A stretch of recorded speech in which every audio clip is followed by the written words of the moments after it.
Web serials இனி டிவிக்கு முன்பே சன் நெக்ஸ்ட் ஆப்ல ஜாலியா எல்லாருக்கும் முன்னாடியே பாருங்க. இப்பவே சன் நெக்ஸ்ட் ஆப்பை டவுன்லோட் பண்ணி சப்ஸ்கிரைப் பண்ணுங்க. ஆர்கியூ பண்ணாம நான் சொல்றத மட்டும் கேளு. எங்க அம்மா ஏதாவது சொல்லிடுவாங்களோ ஏதாவது செஞ்சிருவாங்களோன்னு நீ ரொம்ப பயந்து போயிருக்க. அந்த அளவுக்கு எங்க அம்மா மேல ஒரு தப்பான ஒப்பீனியன் உனக்கு எப்படி வந்துச்சுன்னு எனக்கு புரியவே இல்ல சத்யா.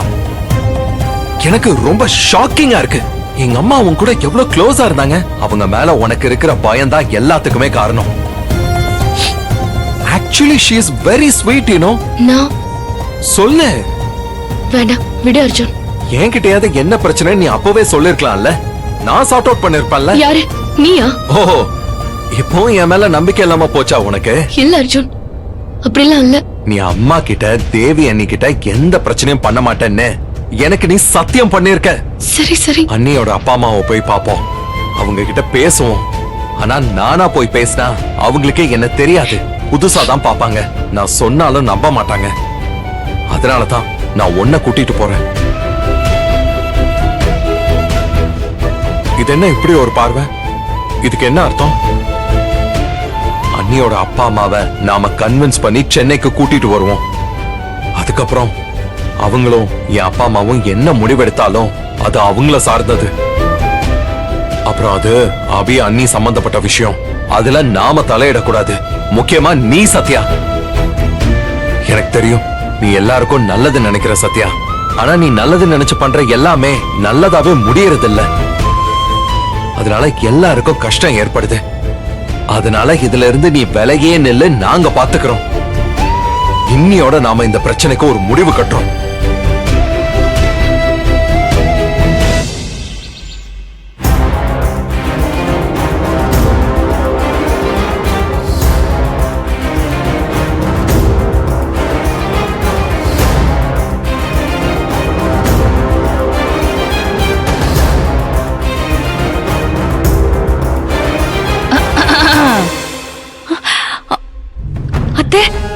உட்காரு உட்காரு உட்காரு.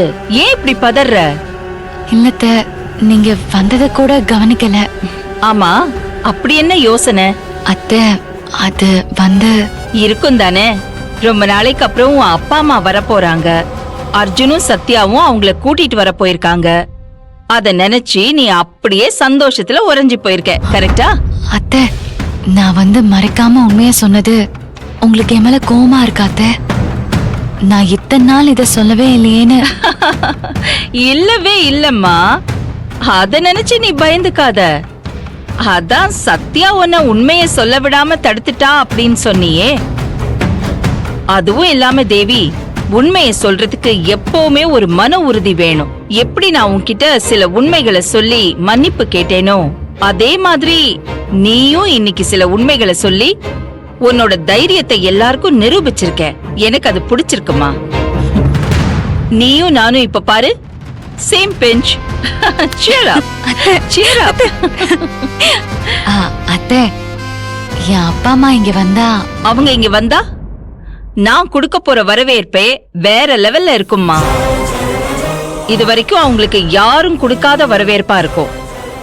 அந்த வரவேற்ப இந்த ஜென்மத்துல மறக்க மாட்டாங்க. அதுக்கு நான் கேரண்டி. அத்தை, இத பாரு, உன்னை விட உங்க அப்பா அம்மாவை நான் தான் ரொம்ப சிறப்பா கவனிக்க போறேன். ஏன் உங்களுக்கு என் மேல கோவமே வராதா? எனக்கா? அடியே, உன்னை கொழுத்த திருகி போடணும் போல கொலை வெறியில இருக்கேண்டி.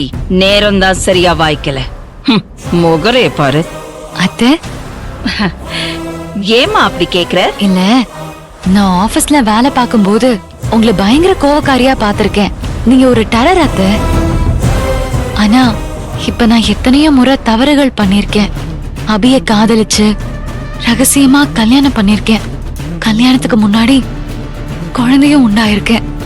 இது நாள் வரைக்கும் என் அப்பா அம்மா ஒரு பேரு எதுவும் சொல்லல. ஆனா இது எல்லாத்தையும் நீங்க மன்னிச்சு நீங்க என்ன உங்க மகளா பாக்குறது மட்டும் இல்லாம ஏன் அப்பா அம்மாவை பாக்கணும்னு சந்தோஷமா வர சொல்லிருக்கீங்களே. பொறுமைக்கு நீங்க தான் ஒரு பெரிய உதாரணம். ஆமா தேவி, புள்ளைங்க வாழ்க்கை முக்கியம் இல்லையா? முள்ளு மேல சேலை போட்டாச்சு, பொறுமையா தானே கிழியாம எடுக்கணும்.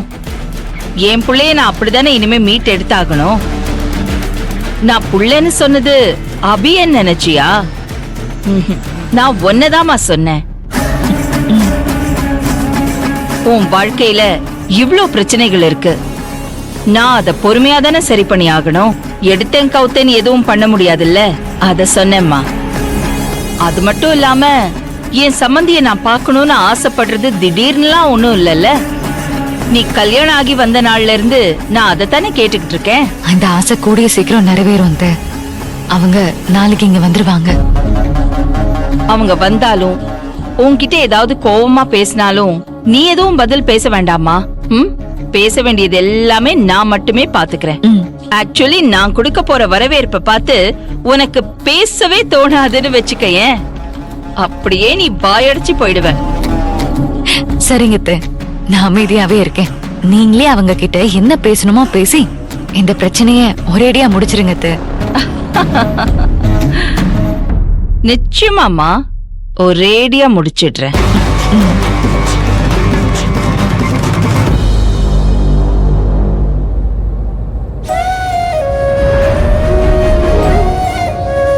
அம்மா தாயே, இவர் எந்த ஆபத்தை நோக்கி போறோன்னு தெரியாம என்ன கல்லறை குறிச்சுக்கு எங்க அப்பா அம்மாவை பாக்குறதுக்கு கூட்டிட்டு போறாரு.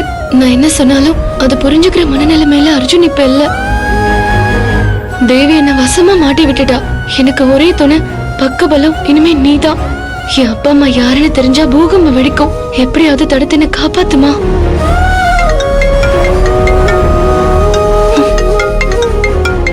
யாரு? அபிதான் போன் பண்றான். என்னன்னு தெரியல.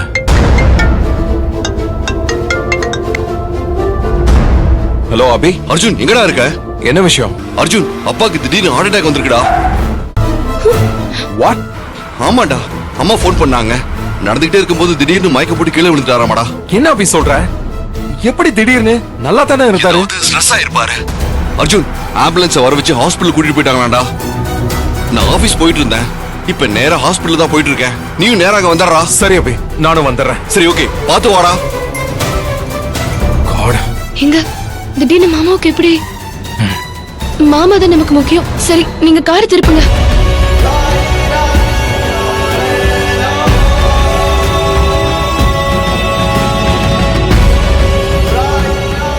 நிச்சயமா மாமாக்கு ஹார்ட் அட்டாக் இல்ல. எங்களை கல்லறை குறிச்சுக்கு போக விடாம தடுக்கதான் மாமா இப்படி ஒரு பிளான் பண்ணிருக்கணும்.